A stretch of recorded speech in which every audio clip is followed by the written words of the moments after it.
Because of our educational system today, I think it's very difficult for teachers today to find the time to carve out a human connection with young people today and to kindle the flame. And so we're doubling down on filling the vessel at a time in history where we're with, Generation Z, 8 to 25 years old, where it's a non-negotiable. You have to kindle the flame.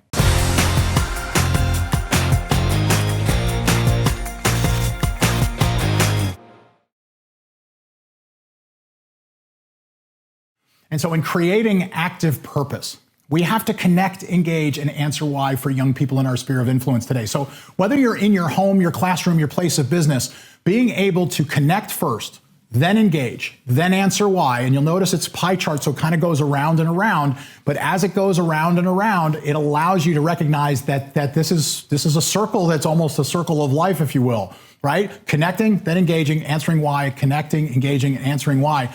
And so I want to give you some of the deep dive into this for those within your sphere of influence so that you can best connect with those. So if you're a parent using this in your home and recognizing the importance of the generation, what they think, what makes them tick, some of that right here now, I'm either going to do one of two things. I am either going to confirm for you that you're in the sweet spot as a parent, an educator, employer, economic development, wherever you sit, however you're looking at me today.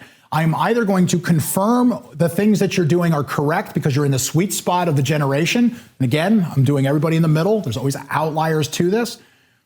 Or I should say, and I'm going to give you some aha moments. I'm going to give you some things that will change the game, that you can pivot your approach to the young people within your sphere of influence, allowing you to be able to move them further and faster, to unleash their passion, purpose, and performance. And so look for the golden moments, look for the confirmations, but then also look for the golden moments. And so I want to start with connecting. And the key factor in connecting is that we have to build a human connection with those within our sphere of influence. And by a human connection, I mean eye to eye, belly to belly.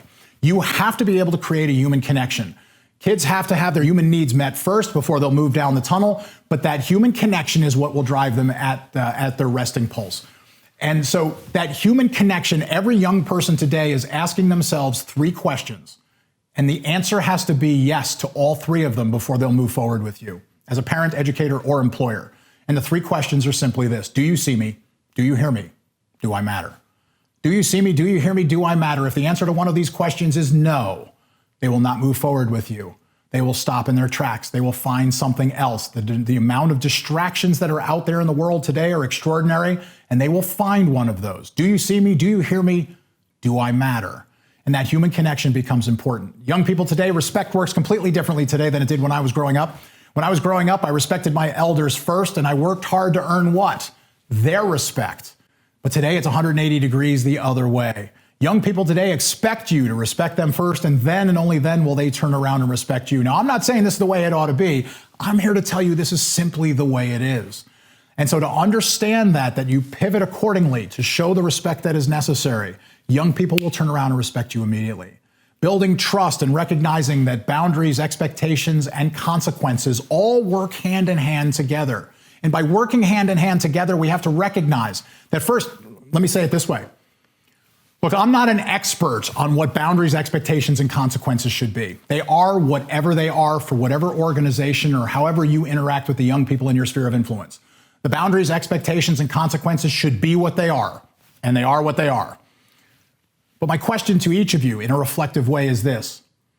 Do you focus in your typical narrative with young people on the consequences and the punitive nature of the consequence, or the payoff and the reward and the value of doing something to create a competitive advantage or moving forward in something in a positive way? See, there's a difference between coercive power and reward power. And that doesn't mean that the consequence needs to change. It just means, what do we focus our speech, our narrative, the way we interact with them? Are we focused all the time on the punitive nature of this? I'll give you an example. Are we talking in a classroom, for example?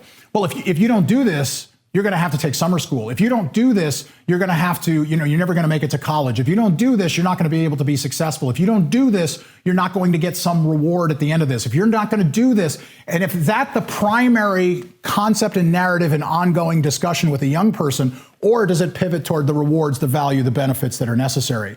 Young people today have to come from a rewards perspective, and they have to come from the positive nature, not the negative coercive nature, because that builds respect, it builds trust, and allows the relationship and the human connection to move further. In empathetic communication, active listening, active questioning, being able to connect kids today, being able to meet them where they are. Not all students are going to be able to be caught up. Many of them are going to have to be meeting them where they are because of the COVID learning slide and the educational scarring that has gone on over the last 2 years. But being able to take our human connection, meeting them where they are, validating their circumstances. Because every young person today, in Gen Z and even a lot of Gen Y, they want to tell you the story. They want to tell you what's going on. They want you to understand where they are. They, in fact, want to hear, I understand. Those are two very critical words to young people in your sphere of influence. I understand. And there's nothing wrong with actually, when talking to a young person, saying, I understand. That's got to be tough. That's got to be challenging. That's got to be really hard. There's nothing wrong with connecting on that plane. Now, if you can help them and support them, or wrap some of your services, or put them, point them in a direction where they can get the support that they need, do all of those things. And if you can't support them, simply be open and honest about that. Because respect and the human connection goes up because they recognize that you saw them, you heard them, that they in fact mattered. And if you can do it, do it. If you can't, you can't. But recognizing that they have to hear that you at least understood, that you at least were willing to take the time to get eye to eye and belly to belly and listen actively and question actively to see what could be done. And that's important in our homes, our classrooms, and even in our places of business. And I think some of that has gone by the wayside as we continue to try to move further and faster without the human connection that's a key part of doing all of this. I'm going to talk a little bit about winning hearts and minds and empowering performance. There was a time where I would get older generation folks who would come up after my speeches and they would say, Mark, man, I loved all this generational stuff, but it kind of sounds like we have to kiss their butts. Do we have to kiss their butts? And I always thought that was an interesting question because I would say it's no, on the contrary. I don't think we need to kiss young people's butts. In fact, I think quite the opposite.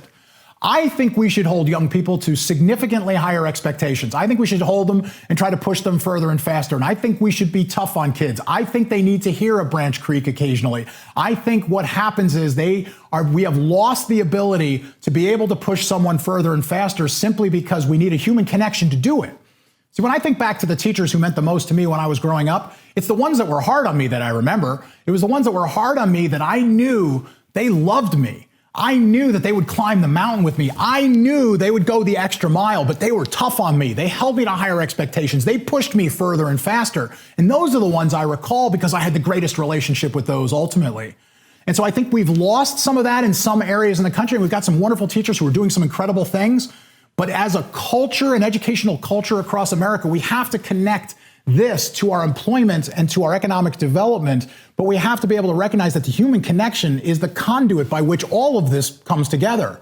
Because in order to be able to move young people from static purpose to active purpose, for them to see a light at the end of the tunnel, for them to be able to take a step, it has to come through the conduit of a human connection for someone that they respect. And that's how all these pieces start to come together and we start to move them forward. So winning their hearts and minds and empowering performance is connected to the human connection and how we do that. Do you see me? Do you hear me? And do I in fact matter to you? And if that's true, then you can hold them to higher expectations. So I tell a lot of organizations, if you don't have a human connection with a young person, if it's an educational organization, if you don't have a human connection and you're hard on someone and you push them further and faster and you expect great things from them, there's a word for that. And the word is jerk. You're a jerk. But if you have a human connection with someone and you push them hard and you hold them to higher expectations and you expect great things of them and you want to push them further and faster, there's a different word for that. And that word is teacher or mentor or coach. And those are critical nuances in the ability to adapt with young people today and where they are and how we continue to move them forward.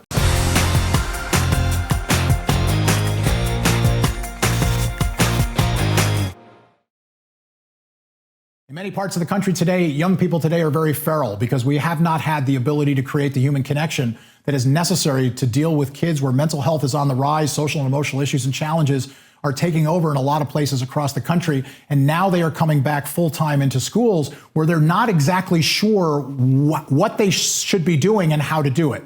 because they've been kind of out of their norm, if you will, for the past couple of years.